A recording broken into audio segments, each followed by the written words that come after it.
Sao Paulo, with a population of 19 million, is the biggest city in Brazil and all of South America. The Sao Paulo metropolitan area includes 2,200 inhabitants per square kilometer, a lower density than most major cities in the world.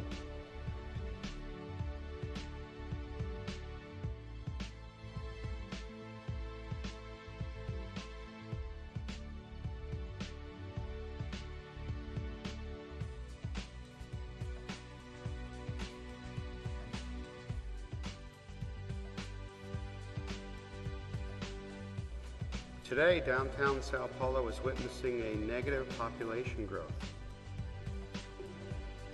At the same time, most of the main infrastructure passes through the central area.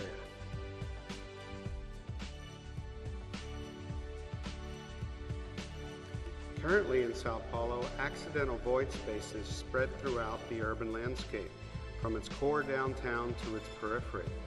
This is attributed to both the lack of comprehensive urban planning and the complexity of urbanism itself.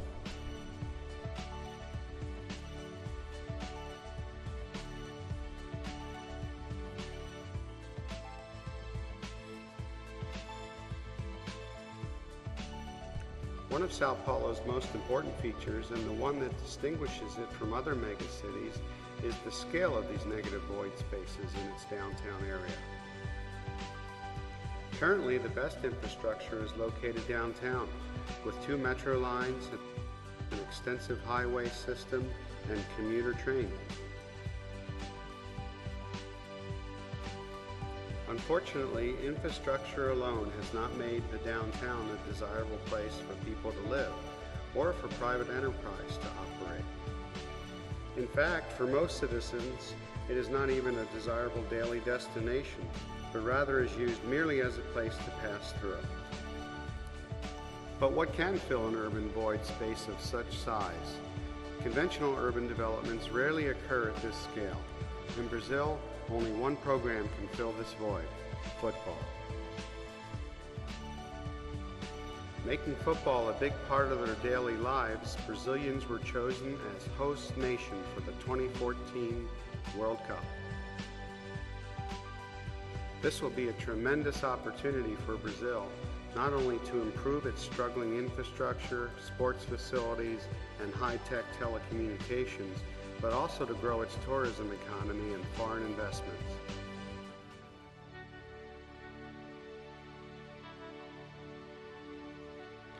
The site is located on the edge of historic downtown.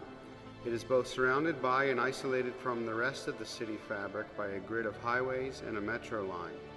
A Tietê River tributary divides the site in two. As a design principle, the aim of the project is to use the void space as an opportunity to restore the energy that has been absent downtown. There will be 2 football stadiums, one permanent and one temporary, just for the 2014 World Cup.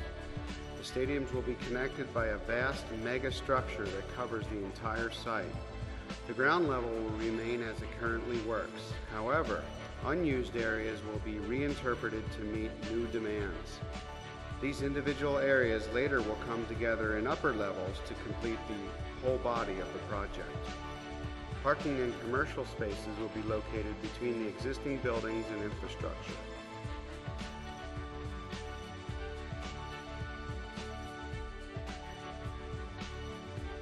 Spectators will be routed to the stadiums by 2 different entry points with completely separate ramps. These ramps are designed in a way that there will be no physical contact between rival groups. Most functions will be located on level 10. Uses include a football academy with training fields, a football club, museum, conference halls, media center, and control and service areas.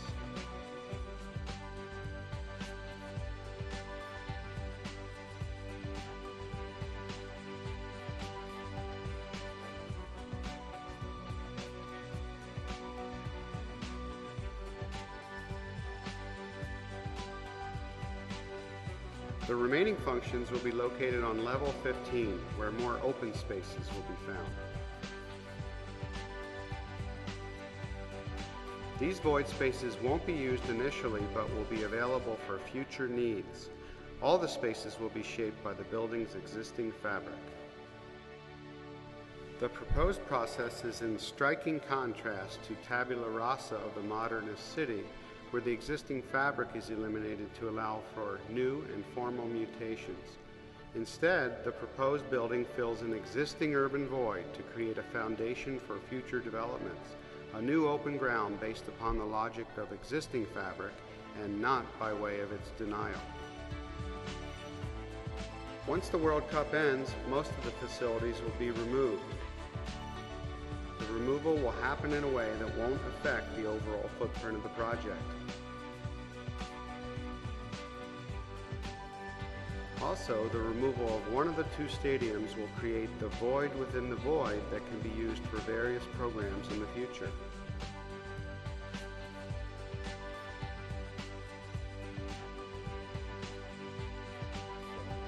In the end, in order to attract people to Central Sao Paulo, there is no better answer than football. This project promises a viable strategy for integrating vast void areas with a large functioning city.